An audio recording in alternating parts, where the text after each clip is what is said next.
Donda. Yeah. Nah, but like, other interesting things happened yesterday. You're right. If I think we're thinking of the same thing. 1, 2, Jake 3. Paul. My grandma died. Oh. I guess I jumped the gun. My bad. Yeah, she didn't. Oh. It's my grandpa, actually. Yeah, let's just talk about Jake Paul. So, No, I'm kidding.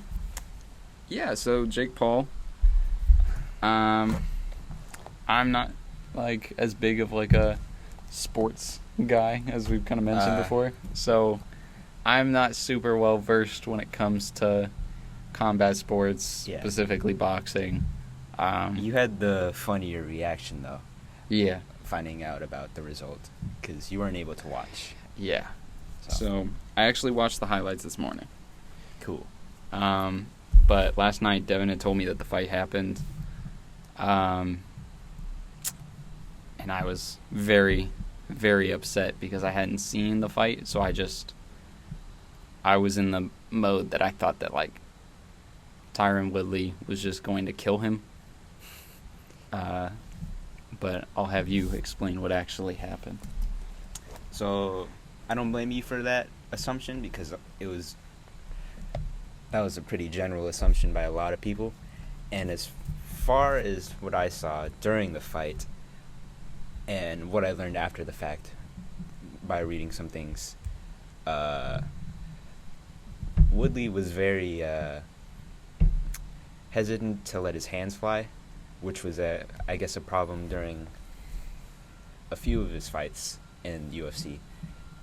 And I guess during his last UFC fight, he started letting his hands go, and he paid the price for it.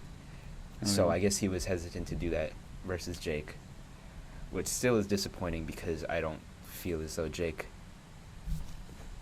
would have capitalized on it as well as a real fighter.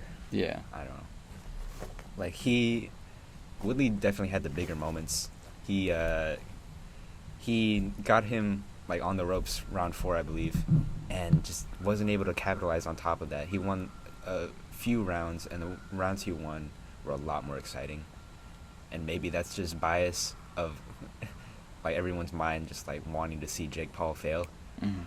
But, I don't know, in my opinion, it was a disappointing finish, I guess. I mean, 10 times better fight overall than Logan versus Floyd, but that's really not saying much. Yeah. It's really not saying much. Not at all. Yeah. I try to give a little bit of leeway because I feel like most of these guys kind of have an out in some respect. Mm-hmm. I know that Tyron is more of like a striker, like you said. Mm-hmm. So, like, he was kind of set up as this guy who was the most likely opponent to actually beat Jake so far. Yeah. But even then, striking in the UFC is going to be, like, dramatically different from boxing. For sure. I even heard, like, some of the commentators and some of the clips, they're like, you know, he's known for this, like, what was it, like an overhand type punch or something? Mm-hmm. But he was kind of saying, like, typically he'll follow that up with, like, a grapple or something when he uses it in the UFC, Mm-hmm. which you can't really do in boxing. Yeah. It's hard to unlearn what you already know. Yeah. What you've been training for years for a one-time fight. Yeah. In, like, a 2-month training camp or whatever. Yeah. I don't know. I was just really hoping that Jake Paul, 2-minute knockout. Like, I was really hoping that he was just going to be on the floor. I saw just, like, some of the interviews for the build-up. Just Tyron is, like, a real dude. Like, he's from combat sports. Like, this is his thing. Mm-hmm. Like, he fights for a living. Mm-hmm. And this was kind of like the first time. We had Ben Askren, but again, he was a wrestler, and he was, like, not in his best condition. Yeah, out of shape. He just didn't really care. And he kind of strolled in. He was just like, all right, either way, I'm getting a paycheck, you know. Yeah, you could tell he was in it for the bag, and he was shameless about it, and I kind of loved him for it. Yeah, and that's no disrespect to him. If anything, I respect him for that. Yeah. Because he's just coming in getting money, and we like to see people get paid. Yeah. Swag. But yeah, Tyron, he definitely sold it. Like, I'm gonna kill this man. Yeah, and he was the most, like, he was Yeah, definitely Jake Paul's most challenging opponent yet. for sure. That's why it didn't go just 2 rounds this time. Was it TKO technically, or when it goes to like the ending and the result, or is that not when like you the make right it all term? the way, like through all the rounds, no one goes down. It goes to decision. Yeah, Judge decision. That's the word I'm looking for. It went to decision. This is the longest Yeah. fight Jake Paul's had. Yeah. I don't know. There's always a caveat to every opponent. Yeah. Like, I won't even say Jake. Like the Paul brothers face. Like, first it was a YouTuber, and then it was a professional athlete. But wait, not a boxer. Yeah. And then it was a professional fighter. But wait, not a boxer. And then a professional, like, fighter again.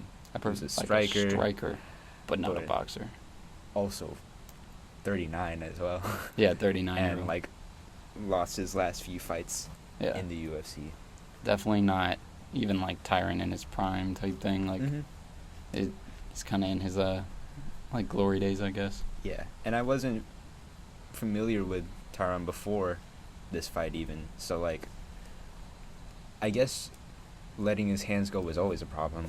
Okay. So maybe that even played into the whole decision to fight him. But Yeah. I really wonder where he goes from here. Did you watch the post-fight interviews? No, I didn't. Oh, that was fun. Oh, what Because happened? Tyron, he was adamant about a rematch and getting all up in Jake's face. Oh, And Jake was like, "Oh, you had your chance," like sort of like backing off and stuff. And yeah. of course, Logan was in his ear like "You're old news, you're old news," and Tyron was like, "Logan, fall back." Fall back. That was funny. And Jake was like, "If you get I Love Jake Paul tattooed, we'll get this rematch going." And without hesitation, Tyron was like, "Bet." And Hey. like Logan's eyes, Jake's eyes, they got wide and shit. It was Yeah. real funny. It was like, kind of, I mean, shit. Like it's a tattoo, you can get covered up. He's saying like Yeah. I'm that willing to get in the ring and fucking kill you again. yeah. But Jake was like, "Oh, you just in it. You just want another bag. You don't want to fight." And he was like, "I don't give a shit about the money. I want to fight I you." will do it for free. Yeah. That's all he's got to say. I will get this tattoo. I will, like, pay me with, like, a 4-count chicken nugget and we'll call it a day. He said, "Bro, just give me Give me a a fucking 4-count, I'll give you this 2-piece. Not even that. I'll just take a McChicken. That's $150." Yeah, for real. But like, the worst part about that is that if it comes to a decision like this again and he gets a tattoo, Mm-hmm.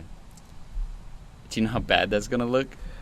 I mean, does he really have anything to lose? He doesn't really. But Yeah. I mean, it just kind of makes him look desperate to even try for the rematch. Sure.